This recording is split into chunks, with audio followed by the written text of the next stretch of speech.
As-tu déjà eu ce sentiment que, peu importe tes efforts pour être équitable, bienveillant ou respectueux, certaines personnes ne te le rendent jamais? Pire encore, plus tu te montres aimable, plus elles semblent en abuser. À la fin, tu ressens une amertume, comme si tu étais invisible, exploité, voire carrément humilié. Si cela te parle, j'ai un message crucial à te transmettre. Le respect ne s'obtient pas en criant ou en s'imposant par la force. Il se gagne par une attitude forte et assumée, et personne n'a mieux incarné cela que les stoïciens. La philosophie stoïcienne, n'est pas se taire face à l'injustice ou accepter tout en silence. C'est une question de contrôle de soi, de force intérieure et de réaction intelligente qui désarme ceux qui cherchent à te rabaisser ou à t'écraser. Dans ce texte, je vais t'expliquer 5 attitudes tirées de la sagesse stoïcienne qui vont transformer ta façon de répondre à ceux qui te manquent de respect. Pas de réaction agressive ni de manipulation douteuse, juste des comportements simples, profonds et incroyablement puissants qui montrent, sans même parler, que tu te respectes toi-même. Et quand tu te respectes, le monde commence à te considérer différemment. Tu vas apprendre à te concentrer sur que tu peux maîtriser, à laisser tomber qui ne méritent pas ton énergie, à établir des limites claires sans perdre ton calme et à utiliser le silence comme une arme redoutable. Mais écoute bien, c'est que je vais te dire maintenant. La 5e attitude est la plus puissante. Elle peut briser les schémas toxiques, éloigner ceux qui ne te méritent pas et rebâtir ton estime de toi depuis l'intérieur. Peu de gens parviennent à l'appliquer, mais ceux qui y arrivent ne sont plus jamais perçus de la même manière. Alors, reste jusqu'à la fin, car qui te manque peut-être aujourd'hui. N'est pas de crier pour être respecté, mais d'apprendre à te tenir droit, comme quelqu'un qui n'a pas besoin de quémander quoi que soit, peu importe, en qui tu es dot. Avant de plonger dans le vif du sujet, si tu découvres contenu pour la première fois, pense à t'abonner et à activer les notifications pour continuer à recevoir mes réflexions. J'espère qu'elles t'aideront à vivre une vie plus riche de sens. On commence par une petite histoire qui va t'aider à saisir la sagesse derrière tous qu'on va explorer ensemble dot. Ce lundi matin grisâtre, Luc savait déjà qui l'attendait. Le même bureau monotone, les mêmes tâches répétitives, les regards indifférents de certains collègues et, bien sûr, le ton sec de son patron, qui continuait à le traiter comme s'il n'existait pas. Pendant longtemps, Luc avait tout encaissé sans broncher. Il s'efforçait de rester poli, d'être agréable, de faire plaisir. Mais au fond, il sentait que personne ne le prenait au sérieux. Puis, quelque chose a changé. La semaine précédente, Luc était tombé sur une philosophie ancienne et puissante, le stoïcisme. Dans le calme de Réflexion, il a décidé qu'il ne mendirait plus le respect. Il allait l'inspirer sans hausser le ton. Dès le premier jour de sa transformation, lors d'une réunion, son patron l'a interrompu en pleine phrase. Avant, Luc aurait réagi immédiatement. Mais là, il s'est souvenu d'une maxime d'Épictète. Ce ne sont pas les événements qui nous perturbent, mais la façon dont nous y réagissons. Il a pris une profonde inspiration, est resté calme, a noté qu'il devait et a poursuivi sereinement. Cette tranquillité inattendue a surpris tout le monde dans la salle. Pour la première fois, son absence de réaction avait plus de poids que n'importe quelle réponse. Dans les jours suivants, Luc a commencé à faire quelque chose qu'il n'avait jamais osé, poser des limites. Il a cessé d'accepter des tâches en dehors de ses horaires. Il a appris à dire non, poliment, mais avec fermeté. Quand un collègue a essayé de lui refiler une tâche qui ne lui incombait pas, Luc a répondu simplement « Désolé, je ne peux pas m'en occuper maintenant ». Il se rappelait une phrase attribuée à Marc Aurèle « Tu deviens que tu tolères ». Et lui, il avait décidé de ne plus tolérer qui le diminuait. Un autre jour, à la machine à café, un collègue s'est moqué de son sérieux. La provocation était évidente. Luc aurait pu riposter, mais il ne l'a pas fait. Il a regardé son collègue en silence, l'a fixé quelques secondes, puis est retourné à qu'il faisait. Ce silence, chargé de dignité, a déconcerté l'autre, qui s'attendait à une dispute. Luc avait lu la veille une phrase de Sénèque. Parfois, Ne pas répondre est la meilleure des réponses. Mais Luc savait que la sagesse ne suffisait pas sans constance. Il a commencé à arriver toujours à l'heure, à rendre un travail irréprochable, à parler avec clarté, sans chercher à impressionner qui que CE soit, juste en étant droit. Marc Aurèle disait qu'il faut être comme le rocher contre lequel les vagues se brisent.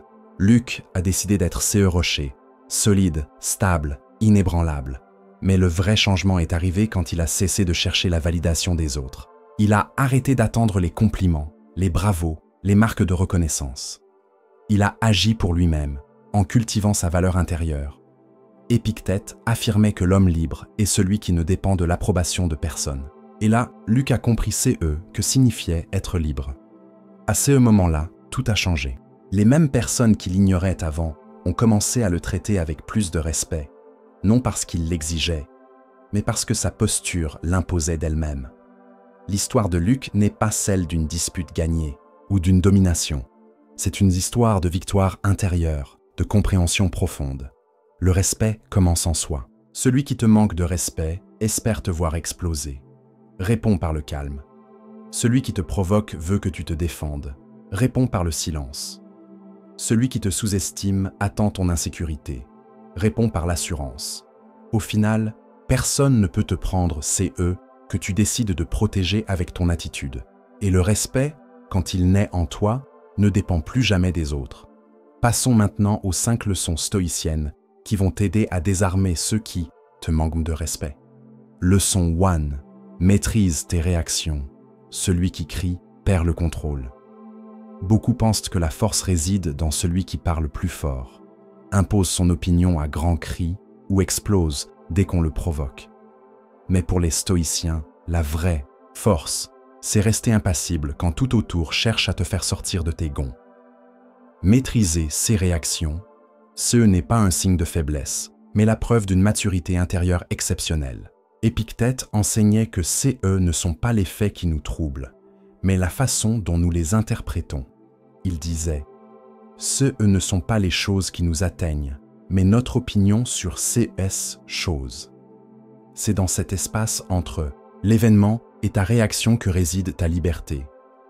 Quand quelqu'un t'insulte, par exemple, CE n'est pas l'insulte elle-même qui te blesse, mais ta décision de la laisser t'atteindre. Une remarque méchante n'a de pouvoir que si elle trouve une faille dans ton ego. Maîtriser ses réactions, c'est choisir consciemment de ne pas céder à l'impulsion. C'est reconnaître la colère, la frustration ou l'orgueil blessé, et pourtant décider de ne pas en devenir l'otage. Cela demande de l'entraînement, de la présence et une véritable connaissance de soi. Être stoïcien, CE, n'est pas être froid ou sans émotion, c'est ressentir tout, mais ne plier devant rien, ne jamais s'éloigner de S et valeur dot. Quand tu cries, tu as déjà perdu. Tu as perdu le contrôle, ta lucidité et l'occasion de montrer que tu es au-dessus de la situation. Souvent, le cri est un appel au secours déguisé, le reflet d'un désespoir de quelqu'un qui veut être entendu mais ne sait pas comment se faire respecter. Le silence, en revanche, peut avoir un poids immense. Une réponse calme et posée peut désamorcer l'attaque la plus violente.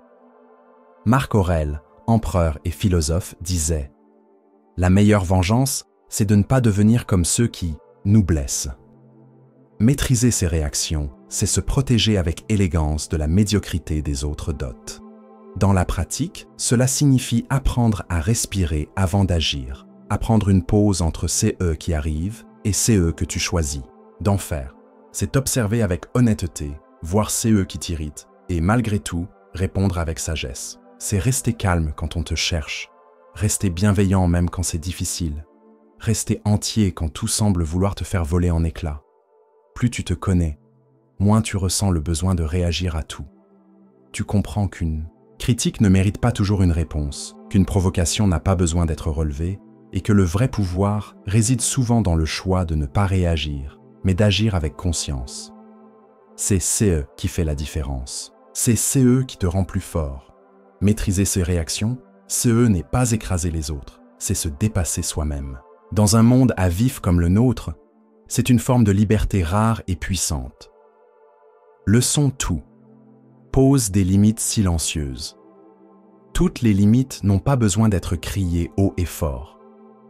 Les plus puissantes sont celles que tu poses par tes actes, tes choix, et cette fermeté tranquille de celui qui connaît sa propre valeur. La philosophie stoïcienne nous enseigne qu'il n'est pas nécessaire de convaincre les autres. Il suffit d'être cohérent avec ceux que l'on croit profondément. Quand c'est le cas, le respect vient naturellement. Poser des limites silencieuses, n'est pas une question d'orgueil, mais de connaissance de soi. C'est comprendre où s'arrête qui t'appartient et où commence qui ne te concerne plus. C'est refuser de porter les fardeaux émotionnels des autres, leurs attentes injustes ou leurs relations déséquilibrées. Marc Aurèle disait qu'il est inutile de souffrir à cause du comportement des autres, car on ne peut pas le contrôler. Que l'on peut contrôler, c'est notre réaction, l'espace qu'on accorde et les limites qu'on fixe.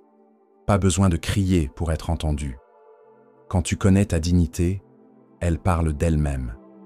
Le silence de celui qui se respecte résonne plus fort que n'importe quel discours. Quand tu cesses de répondre aux provocations, quand tu refuses les conflits inutiles, quand tu choisis de t'éloigner des situations où tu dois sans cesse te justifier, silence devient une limite.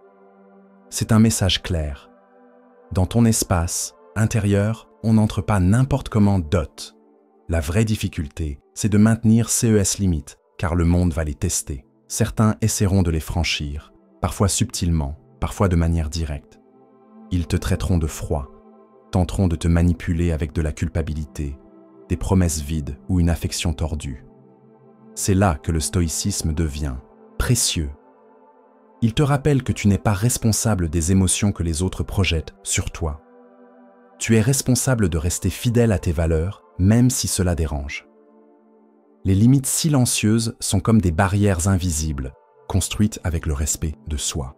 Tu n'as pas besoin de te justifier pour t'éloigner de ceux qui te nuisent, d'expliquer pourquoi tu ignores des appels à des heures inappropriées, pourquoi tu passes outre les messages de ceux qui ne te cherchent que par intérêt, ou pourquoi tu déclines des invitations qui te mettent mal à l'aise.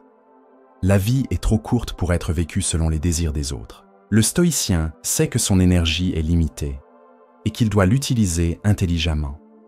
Il ne perd pas son temps à vouloir changer les autres, mais veille à ne pas se perdre lui-même. Poser des limites silencieuses, c'est un acte d'amour-propre, un rappel quotidien que ta paix intérieure vaut plus que l'approbation des autres, que ton intégrité est plus précieuse que le confort d'être accepté partout. Et au final, ceux qui te respectent vraiment ne te demanderont jamais de dépasser ces limites pour leur prouver quoi que ce soit. Au contraire, ils reconnaîtront dans ton silence une force rare. Ils comprendront que tu ne t'éloignes pas par froideur mais par équilibre, que tu ne dis pas non par méchanceté, mais par respect mutuel. Il y a quelque chose de profondément noble chez celui qui n'a pas besoin de mots pour faire comprendre jusqu'où il accepte qu'on l'approche. Leçon 3. Utilise le silence comme bouclier. Le silence n'est pas toujours une absence. Parfois, c'est une présence totale, un choix conscient de ne pas entrer dans des conflits inutiles, de ne pas répondre aux provocations, de ne pas abaisser sa dignité en réagissant à ceux qui ne le méritent pas. Sénèque disait qu'une partie de la sagesse consiste à savoir qu'il faut ignorer. Ignorer demande souvent plus de force que de réagir. Nous vivons dans un monde qui attend une réponse à tout, où le silence est perçu comme de la faiblesse, du mépris ou de l'indifférence. Mais ceux qui comprennent le silence de l'intérieur savent qu'il peut être la forme la plus noble de résistance. Quand tu choisis de ne pas répondre, tu ne t'effaces pas, tu économises ton énergie, tu protèges ta tranquillité d'esprit et tu refuses de donner du pouvoir à qui n'en a pas. La philosophie stoïcienne nous invite à réfléchir à qui est vraiment sous notre contrôle. Que les gens disent, pensent ou attendent de nous n'en fait pas partie. Répondre à chaque remarque blessante, se justifier sans cesse, expliquer chacun de ce choix, tout cela te piège dans une vie réactive, épuisante, pleine d'angoisse. Le silence, lui, est un espace de paix où tu avances avec assurance, sans précipitation, sans avoir à prouver quoi que soit . Un silence maîtrisé dégage une autorité naturelle. Il montre que tu n'as pas besoin d'être validé, que tu n'as pas besoin du dernier mot, que tu ne te laisses pas atteindre par la première pique venue. Le stoïcien ne se tait pas par peur, mais parce qu'il sait que tout ne mérite pas son attention. Ceux qui parlent trop finissent souvent par trop en dire, se dévoilent inutilement, se perdent dans des débats qui alimentent le désordre. Utiliser le silence comme bouclier, n'est pas fuir la vérité ou éviter les discussions. C'est choisir avec sagesse quand parler, quoi dire et surtout quand se taire. C'est comprendre que certains bruits s'éteignent d'eux-mêmes en l'absence de réponse, que certaines insultes meurent quand elles ne trouvent pas d'écho, que certaines personnes ne cherchent qu'une réaction et que ne pas la leur offrir, c'est leur retirer tout pouvoir d'hôte. Quand tu pratiques le silence avec conscience, tu commences à mieux écouter. Tu comprends mieux les intentions cachées derrière les mots. Tu observes davantage, tu analyses avec calme. Tu remarques des choses qui t'échappaient avant. Dans cet état de présence silencieuse, tu gagnes en force. Tu deviens moins manipulable, moins fragile, moins impulsif. Utiliser le silence comme bouclier, c'est protéger ta paix intérieure. C'est te rappeler que ça ne vaut pas la peine de t'épuiser pour ceux qui ne méritent pas ton énergie, que le vrai respect naît souvent de ta capacité à rester impassible et qu'il y a plus de puissance dans un silence solide que dans 1000 arguments vides. Leçon fourre, sois ferme comme un rocher, dans un monde où tout change constamment, où les opinions fluctuent et où les gens se conforment pour plaire. Être ferme comme un rocher peut sembler inhabituel. Pourtant, c'est cette fermeté que les stoïciens considéraient comme un signe de sagesse et de vertu. Marc Aurèle écrivait dans Ès et pensées : « Sois comme le rocher contre lequel les vagues se brisent, immobile, résilient, constant. » Cette image ne parle pas d'une rigidité obstinée, mais d'une stabilité intérieure qui ne se laisse pas facilement perturber par l'extérieur. Être ferme, n'est pas être inflexible, mais cohérent. C'est agir avec intégrité, même quand personne ne regarde. C'est ne pas trahir ce principe pour être accepté ou pour éviter un conflit. La fermeté d'un stoïcien ne se traduit pas par de la dureté, mais par une constance qui inspire respect et admiration. Dans la pratique, cela se manifeste dans les petites décisions quotidiennes. Tenir sa parole, même quand c'est plus facile d'abandonner. Résister à la tentation de riposter face à une provocation. Continuer à agir avec honnêteté, même quand l'environnement semble récompenser la malhonnêteté. Rester ferme demande de la discipline mentale, une clarté sur qui est essentielle et du courage pour affronter l'inconfort que cela peut engendrer. Car oui, être ferme dérange. Cela provoque des résistances. Cela pousse certains à te qualifier d'inflexible ou de difficile. Mais avec le temps, ceux qui comptent verront que ta fermeté est un point d'appui, une rareté dans un monde instable. Cette fermeté te garde debout face aux épreuves. Quand tout s'effondre autour de toi, quand les plans échouent, quand les gens te déçoivent, c'est cette structure intérieure, bâtie au fil du temps, qui t'empêche de t'écrouler. Le rocher ne bouge pas parce qu'il est enraciné. De même, tu restes centré quand tu es ancré dans des valeurs solides, des principes clairs, une vision précise de qui compte vraiment. Être ferme comme un rocher, c'est un engagement envers ta propre liberté. Plus tu dépends des opinions des autres, plus tu deviens fragile. Mais quand tu construis une fondation solide en toi, que les autres disent ne te définit plus. Qui se passent à l'extérieur ne te déstabilisent plus. Tu vis plus léger, précisément parce que tu ne te plies pas à chaque vent passager. Être ferme, n'est pas être inaccessible. C'est simplement ne pas permettre à l'extérieur de détruire qu'il y a de plus précieux en toi. C'est rester entier, même quand tout semble vouloir te fragmenter. Pour les stoïciens, n'est pas seulement une vertu, c'est un mode de vie. Leçon FIV. Retire ta valeur de l'approbation des autres. Il existe un piège subtil et dangereux, le besoin d'être accepté. La plupart des gens, sans s'en rendre compte, vivent en fonction de l'image qu'ils projettent. Ils façonnent leurs choix pour plaire, modèrent leurs paroles pour éviter le rejet, se trahissent eux-mêmes pour maintenir une illusion d'appartenance. Mais pour les stoïciens, baser sa valeur sur l'approbation des autres, c'est renoncer à sa liberté intérieure. C'est remettre au monde le contrôle de qui devrait être inviolable, ta dignité. Épictète disait que nous ne devons pas placer notre bonheur dans CE qui échappent à notre contrôle. L'approbation des autres est l'une des choses les plus instables qui soient. Aujourd'hui, on peut t'admirer, t'applaudir. Demain, les mêmes personnes peuvent te critiquer, t'ignorer ou te réduire à une erreur. Si ta valeur dépend de cela, tu deviens vulnérable, fragile, manipulable.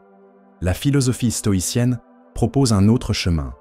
Revenir à l'intérieur, te demander « c'est eux qui fait de toi une bonne personne ». C'est eux qui te rend digne à tes propres yeux. C'est eux que tu défends, même quand personne ne regarde d'autres. Construire sa valeur de l'intérieur, c'est choisir de vivre selon ce principe, même si cela déplaît. C'est apprendre à dire non, sans culpabilité, à t'éloigner sans te justifier, à préserver ton essence, même si cela coûte en popularité. Cela demande des moments de silence, de réflexion, de reconnexion avec toi-même. Cela peut être inconfortable au début, car cela implique de rompre avec des schémas anciens, de décevoir des attentes, de frustrer des désirs extérieurs. Mais avec le temps, cela apporte une légèreté, une autonomie, une paix qui ne dépend de personne d'autre.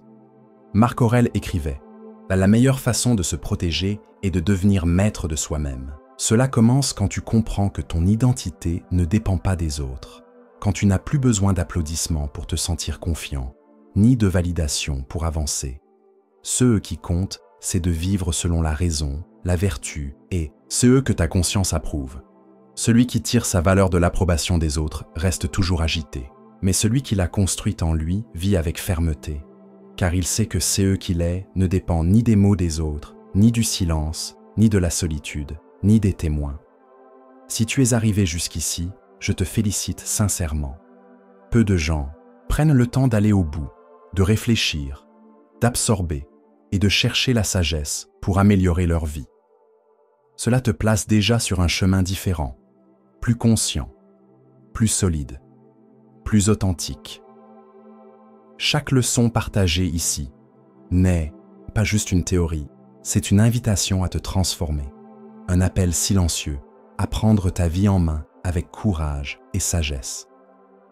Si quelque chose t'a touché, t'a fait réfléchir ou t'a rappelé une situation, partage-le dans les commentaires. Je lis tout avec attention. Si tu ne sais pas quoi écrire, un simple « gratitude » me dira que tu es allé jusqu'au bout.